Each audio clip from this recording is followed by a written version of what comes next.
que aproveitaria o homem ganhar o mundo todo e perder a sua alma? Primeira pergunta que Jesus faz.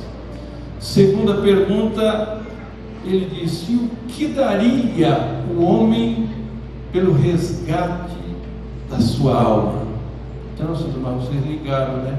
Grupo Resgate com o tema Resgate da Alma, entendeu? Duas perguntas interessantíssimas. Por que, pastor? Elas são interessantes, irmãos, porque você não conseguiria, entendeu?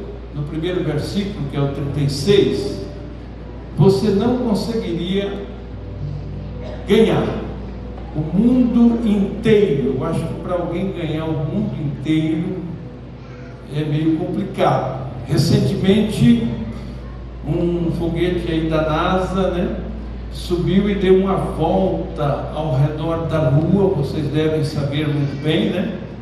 E voltou, e com sucesso, né, e aqueles astronautas, né, puderam ver a Terra, não é nem o mundo, né, a Terra e a Lua. O mundo que nós chamamos pode ser esse mundo físico, mas não existe só esse mundo físico, existe o mundo espiritual, existem outros mundos, né? Existe um mundo que é os seres humanos, é chamado de mundo também, entendeu? A Bíblia, quando você lê sobre mundo, você vai ter que detectar que mundo está sendo dito ali. Então Jesus está falando aí que aproveitaria ao homem ganhar todo mundo e perder a sua alma. E ninguém melhor do que Jesus para falar sobre isso, porque um dia a ele foi a oferta feita pelo Satanás, irmãos. Satanás um dia chegou, levou Jesus num local muito alto e mostrou as riquezas do mundo todo. E ele falou assim para Jesus: olha, tudo isso te darei se prostrado tu me adorares. Então veja quanto vale uma alma, entendeu? Quanto ela vale para adorar Satanás, entendeu? Aí o diabo então fez essa proposta. Quantas propostas vêm para nós também hoje, né? Propostas vantajosas, entendeu? Eu já passei por cada situação, irmão, de determinadas propostas que eu olho assim e falo: mas meu Deus, como pode a pessoa fazer uma proposta dessa?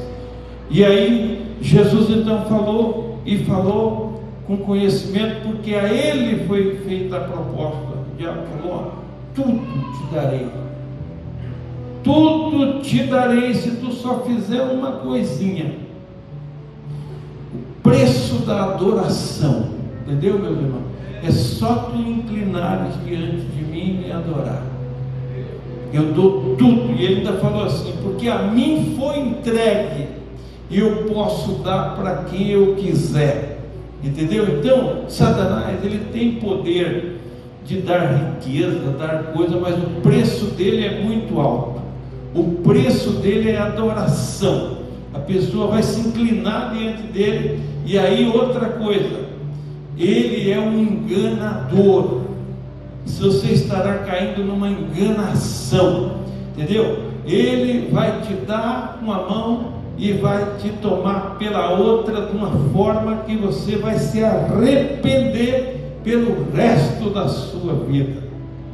Entendeu, irmão? Então Jesus tinha muita propriedade em falar que aproveitaria o homem ganhar o mundo inteiro e perder a sua alma, porque a alma é o que mais precioso que o homem tem, porque a alma, ela não morre, a alma, ela não é como esse corpo físico aqui. Você está vendo o pastor Postônio, você está vendo esses obreiros, somos essa parte material, esse corpo físico que nós tanto zelamos e tanto queremos que ele esteja bem, investindo mais. Isso aqui é só o início.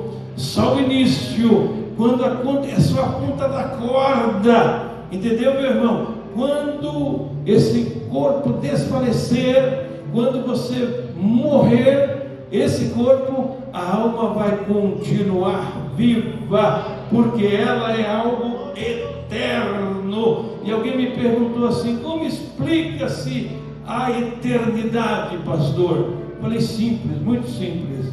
Vou explicar para você o que é a eternidade. Imagine uma floresta que pegou fogo e um beija-flor vai no oceano e com seu bico ele enche ele de água e vem apagar esse fogo. Será que ele vai esvaziar no mar? É assim que se explica a eternidade. É assim que se explica a eternidade. Se você é inteligente, você entendeu que a alma, ela tem a eternidade à sua disposição para viver eternamente com o Senhor. É por isso que Jesus falou para os seus discípulos, dizendo assim: vocês não temam nem os que matam o corpo, mas não podem matar a alma. Não tenham medo. Por isso ele enfrentou também a morte, e todos os seus discípulos morreram de forma trágica, porque eles eram homens de coragem e sabiam o valor de uma alma. A cantora Mara Lima se destacou no Brasil inteiro e até fora dele por causa de um hino que ela fez, e vocês devem saber disso. Hoje ela é uma mulher que não consegue cantar mais, é uma deputada estadual lá em Curitiba, entendeu? Ela, no último momento que eu ouvi ela falando e cantando, ela tem que cantar em cima da música, porque ela teve um problema na garganta muito sério, e portanto ela não consegue ter aquela voz que ela tinha antes. Aí ela falou lá para todos nós, dizendo que se sente como um violão velho, jogado pelo canto, pelo tanto que ela cantava, e agora a garganta não ajuda mais. Aí ela fez o hino. Sabe qual foi o hino? Valor de uma alma. Quem conhece esse hino? Valor de uma alma. Olha aí para você ver. Valor de uma alma. Ela se destacou no Brasil inteiro e fora do país, e hoje já está no 4º mandato de deputada, entendeu? E portanto, o primeiro hino que levantou ela foi o valor de uma alma. Então é isso que nós estamos vendo aqui. Pode voltar na tela os versículos, para mim poder continuar dizendo: o que aproveita o homem ganhar todo mundo e perder a sua alma? Jesus fez essa primeira pergunta. Agora eu quero ainda falar para você o seguinte: nós temos um exemplo bíblico de um moço, de um jovem valente, caçador, que se chamava Esaú. Ele era filho de Isaac, e Isaac era filho de Abraão. E esse moço era detentor de um direito de primogenitura. O que era o direito de primogenitura? Era aquele primeiro filho da família que tinha direito ao dobro da herança quando os pais morressem, e também seria o líder da família e o líder espiritual. Então era um direito irrevogável, ninguém podia tirar esse direito da pessoa, e Esaú tinha esse direito de primogenitura. Mas agora veja o que aconteceu. Ele vinha de uma caçada mal sucedida, e o irmão dele, Jacó, que era um bom cozinheiro, porque só ficava mais com a mãe, ele tinha feito um caldo de lentilhas, entendeu? E Esaú chegou faminto, com muita fome, e pediu para Jacó: me dá um prato de lentilhas. Aí Jacó aproveitou a oportunidade e falou assim: peraí, vamos fazer um negócio? Eu te dou um prato de lentilhas, mas você vai ter que passar para mim o teu direito de primogenitura. Aí Esaú não pensou, né? Ele só pensou naquele momento. Tem muitas coisas que nós só pensamos naquela hora, satisfazer o desejo da nossa carne, entendeu? Rapidamente ele falou: de que me valerá a primogenitura nessa hora? Eu estou quase a morrer de fome, entendeu? Me dá então esse prato de lentilha e eu passo para você o direito meu de primogenitura. Com esse ato, Jacó aproveitou e deu o alimento para ele, e ficou marcado. Quando no final Esaú foi orientado do que ele fez, a Bíblia diz que ele se arrependeu, ele chorou, ele tentou buscar de novo aquela bênção, mas não teve mais jeito. Um simples momento para satisfazer um desejo da carne pode fazer uma pessoa trocar a eternidade, assim como Esaú trocou o seu direito de primogenitura por um prato de lentilha. E a Bíblia diz que ele chorou com lágrimas, se arrependeu, mas não teve mais jeito.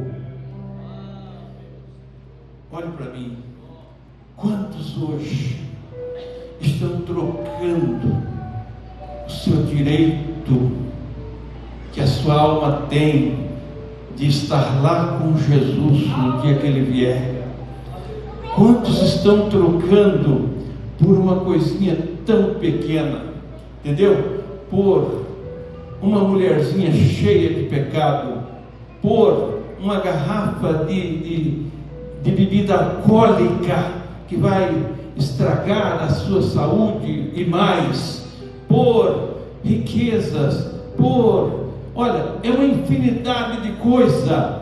Eu já encontrei pessoas, né? Um dia eu encontrei uma pessoa lá em Ouro Preto, foi me procurar, marcou um horário que não tivesse ninguém lá no meu gabinete, porque precisava falar comigo, que estava em desespero. Aí eu pensei que fosse uma coisa assim, que tivesse alguém querendo matar ou tal. Até fiquei preocupado, mas fui. E de repente, era uma mulher que começou a falar para mim: pastor, como que eu faço para ter salvação? Eu falei: muito fácil, aceite Jesus como teu Salvador. Eu falei: não, mas não tem jeito, eu fiz um pacto com Satanás. Eu dei a minha alma para ele, e hoje eu não consigo mais se livrar. Acabou minha família. Eu vivo trancada num apartamento, cercado por 3 soldados e câmeras que me acompanham, e o que fala comigo lá, entendeu? 2, 3 horas da madrugada é uma coruja dentro da minha casa, que eu não sei de onde aparece. Meu irmão, eu me vi muito impotente diante daquela situação. E ela falando, uma pessoa assim muito formada, que vem de uma graduação muito alta, e está lá dentro da nossa cidade, vai aos lugares de motobross, capacete, e para não ser reconhecida por ninguém, presa por Satanás completamente, porque fez um tratado com Satanás. Vira para o seu irmão e diga aí: você está escutando isso daí? Você está prestando atenção? O diabo continua do mesmo jeito que ele fez com Jesus. Entendeu, irmão? Tudo isso te darei, se prostrado me adorares. E ele vem disfarçado. Não pense que Satanás vem com chifre, com pé de cavalo, como desenho por aí. Não existe isso, irmãos. Não existe isso. A Bíblia diz que ele se disfarça de anjo de luz. De anjo de luz. Ele aqui, meus irmãos, e ninguém percebe, entendeu? Mas como, pastor, o senhor pode falar isso? Posso, pois a minha Bíblia diz que quando os filhos de Deus se reuniram lá no tempo de Jó, e aí apareceu Satanás no meio deles naquela reunião. Aí Deus olhou no meio, viu Satanás e falou para ele: de onde vem Satanás? Sabe o que ele falou? Ele falou: eu venho de rodear a terra e passear por ela. Você viu que ele tem mais poder do que os astronautas, que ele rodeia a terra e passeia por ela. Entendeu? E ele tem que fazer isso constantemente, porque ele não é onipresente como Jesus. Jesus é onipresente. Ele está aqui, está lá em Ouro Preto, está lá em São Paulo, está lá na China, está lá nos Estados Unidos ao mesmo tempo. Mas o Satanás não tem esse poder. Ele tem que correr, ele tem que ir onde ele quer, porque Deus não deu isso para ele. Então ele falou lá, disse: olha, eu venho de rodear e passear pela terra. Ah, muito bem. Aí Deus lhe fez uma pergunta. Deus falou: você observou o meu servo Jó lá na terra? Meu irmão, ele está olhando para cada um de nós, o Satanás. Você sabia? Aí ele falou: sim, observei ele. Aí Deus falou: você viu como ele é um homem fiel, temente a Deus e que não se desvia para fazer o mal? O diabo falou: sim, também. O que tu faz por ele? Aí o diabo revelou uma coisa que eu glorifiquei a Deus, que Deus faz conosco como fez com Jó. Me pergunte: o que é, pastor? É que o diabo falou assim: tu cercaste ele de bens e de tudo, tu cercaste. Oh, irmãos, isso é maravilhoso. Você saber que o Espírito de Deus está nos cercando, está rodeando, e é verdade. A Bíblia diz que o anjo do Senhor acampa-se ao redor daquele que o teme e o livra.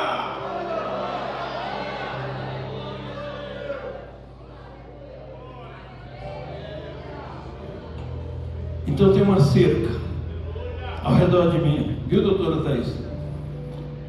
Viu, Sidomar? E essa cerca que está ao redor de mim e de você é o anjo do Senhor. Quem tem um anjo ao redor dele? Ah, pastor, mas eu não estou vendo. Você não vê mesmo, não. Você não vai ver isso. Entendeu? Ele é invisível. Veja quantas coisas acontecem na tua vida. Entendeu? De repente, mas se eu fosse mais um pouquinho, tinha me arrebentado com o carro aqui. O que foi isso? Foi sorte. Alguém fala: sorte. Foi o anjo do Senhor, foi a cerca do Senhor, que nem Satanás pode tocar se ele não permitir. E se você começar a pensar nisso aqui, você vai começar a glorificar o nome de Jesus e vai saber o que é mais importante na sua vida: é a presença do Todo-Poderoso. Aí Deus fez um desafio para Satanás. Deus falou: você viu ele, você viu como ele é fiel, aí ele acusou, porque ele é acusador mesmo. Quantos de nós passamos por acusações, né? Ele continua fazendo. Ele falou assim: olha, ele é assim fiel, teme a ti, porque tu cercou ele, mas tira a cerca de redor dele, para ver se eu não vou mexer com ele, e se ele vai te adorar. Tira para ver. Aí Deus falou: está tirado, pode tocar não. Vou tirar a cerca, você só não vai tocar na alma. Viu como a alma é preciosa? Na alma você não vai tocar não, mas a cerca está tirada. O diabo desceu, foi lá, e prejuízo chegando num dia só. Camelos, perdeu ovelhas, os empregados, casa, tudo, perdeu tudo. E o diabo falou: agora ele vai negar ao Senhor. E quando ele estava naquela situação bem difícil, só notícia ruim chegando, sabe o que ele fez? Ele se inclinou e adorou ao Senhor Deus Todo-Poderoso. E ele disse assim: o Senhor me deu, o Senhor tomou, bendito seja o nome do Senhor.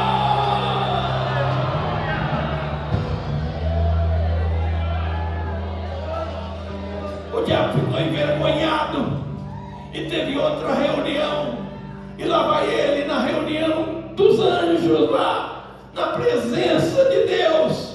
Lá está ele, aí Deus chama de novo: ô Satanás, vem cá, vem para cá. Você viu meu servo Jó? Você tocou nele, você tirou tudo dele, eu tirei a cerca de redor dele. Você viu o que ele fez? Ele me adorou. Meu Deus, o que passou por você passou, mas o Senhor preservou. Entendeu? Deus permite essas coisas, irmão, mas Ele sustenta, Ele segura. Só quem está crendo, levante a mão e dê um glória para Jesus bem alto. Aí o diabo não desistiu não, sabe o que ele falou? Ele disse assim: pele por pele, o homem dá o que tem pela sua vida. Sabe o que ele estava falando? Ele estava dizendo assim: saúde. E doutora, saúde, povo, o homem dá tudo que tem pela saúde, entendeu? Então deixa eu tocar na saúde dele, que você vai ver se ele não vai blasfemar contra ti. Deus, você está enganado. Servo meu pode passar doença, pode ser a que for, mas ele continua me adorando, meu Deus. Ele vai continuar me adorando. Aí Deus falou: vai lá, toca na saúde dele, toca, pode tocar, entendeu? Só não toca na alma, tá? Só não toca na alma, e não toca mesmo não. O diabo de novo chegou lá, colocou um câncer de pele, da cabeça à planta do pé, em Jó, e ele com aquelas dores horríveis, assentado no meio da cinza, com um caco de telha coçando as feridas. Aí o diabo usou a esposa dele, e ela chegou e falou assim: mas Jó, tu ainda assim temes a Deus, Jó? Amaldiçoa esse Deus e morre. Jó coçou mais uma vez assim, levantou e falou: minha querida esposa, você não sabe o que você está falando, você está ficando doida. Como nós ia receber tanto bem de Deus e não ia receber o mal? Aí a Bíblia diz assim, ó: em tudo isso não pecou Jó contra o Senhor. Agora segura essa para Satanás ficar mais envergonhado. Jó falou assim no capítulo 19, me parece que versículo 28 ou 28 e 19, ele disse assim: eu sei que o meu Redentor vive, e que por fim ele se levantará sobre a terra, e eu verei na minha carne.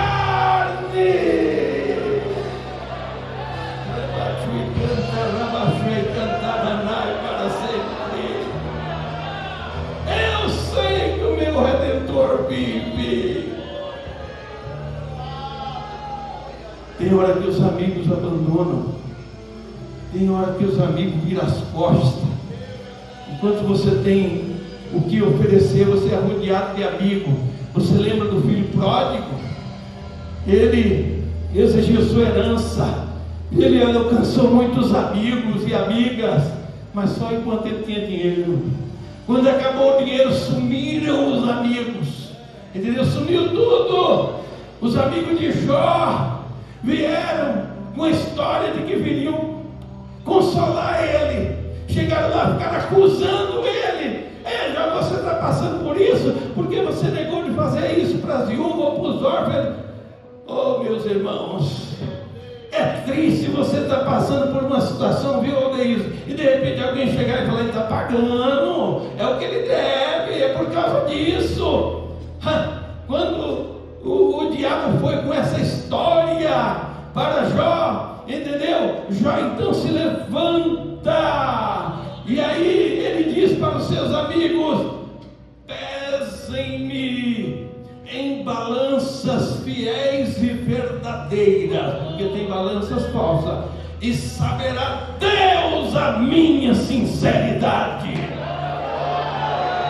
Quem é sincero para com Deus aqui, levante a mão. Quem é sincero para com Deus, levante a mão. Ser sincero é muito importante. Então Jó arrebentou com Satanás, dizendo: para me pesar, me pesem em balanças fiéis e verdadeiras, e saberá Deus a minha sinceridade. O diabo virou as costas, e os amigos de Jó foram orar. Deus falou assim: não, eu não aceito a oração de vocês. Preste atenção, eu aceito a oração do meu servo Jó. Irmão, você já imaginou uma coisa dessa? Jó, naquela situação, tinha que orar pelos seus amigos que estavam contra ele. Você tem orado para quem é contra você? Saiba que quando você ora para quem é contra você, a bênção vai vir em dobro sobre você. Você está mandando a bênção. E olha, presta atenção, toda vez que você aponta o dedo para abençoar alguém, tem 3 dedos apontados para você. Tem uma bênção tripla, né, para você: Deus Pai, Deus Filho, Deus Espírito Santo. Ele vai te abençoar, entendeu? Aí Deus falou: eu aceito a oração do meu servo Jó. Preste atenção, tá? Segura aí que você vai sentir algo diferente. Aí quando Jó foi orando por eles, oh, que coisa gloriosa! Deus começou a retribuir tudo que Jó tinha perdido, e foi lhe dando em dobro, em dobro, em dobro, dobro de jumentos, dobro de ovelhas, dobro de camelos, dobro, dobro. Aí eu fiquei pensando: meu Deus, e a esposa, como será? O que ele vai falar para a mulher dele, que na hora pior da vida dele, ela queria que ele amaldiçoasse a Deus e morresse? Deus perdoou a esposa dele. Deus não deu outra esposa para ele. Jó também perdoou a sua esposa, e Deus deu a ela a mesma esposa, 10 filhas e filhos. E sabe, essas filhas dele, as filhas deles eram as mulheres mais lindas do mundo. Seria hoje as Miss Mundo, as filhas de Jó. Levante a sua mão e comece a glorificar o Senhor. Quando você ora por alguém que está te maltratando, que está te pisando, você está trazendo a bênção para você. E muitas vezes mais. Aprenda a perdoar, aprenda a aceitar, e deixa Satanás com as propostas dele, porque você não vai cair nessa ideia de ganhar o mundo inteiro e perder a sua alma. Agora no versículo 37, a outra pergunta. Jesus faz essa pergunta aí, ó: o que daria o homem pelo resgate da sua alma? Pastor, mas o que quer dizer isso? Por que Jesus falou isso? Eu vou te explicar também. Você sabe muito bem o que é resgate, né? São pessoas, existe uma forma de rapto de pessoas, né? Como é que chama? Sequestro, isso, boa palavra, sequestro. Eles vão, sequestram determinada pessoa, coloca num cativeiro, entendeu? E aí liga para a família e diz: olha, toma aqui com teu filho, ou tua mulher, ou teu parente, e nós vamos matar ele, nós vamos acabar com ele se você não der X de dinheiro para nós. E dá prazo ainda, até tal hora ou tal dia. Então a pessoa está lá amarrado, entendeu? Está lá machucado, no cativeiro, bebendo água e comendo um pouquinho, mantendo vivo, só para eles conseguirem o resgate, entendeu?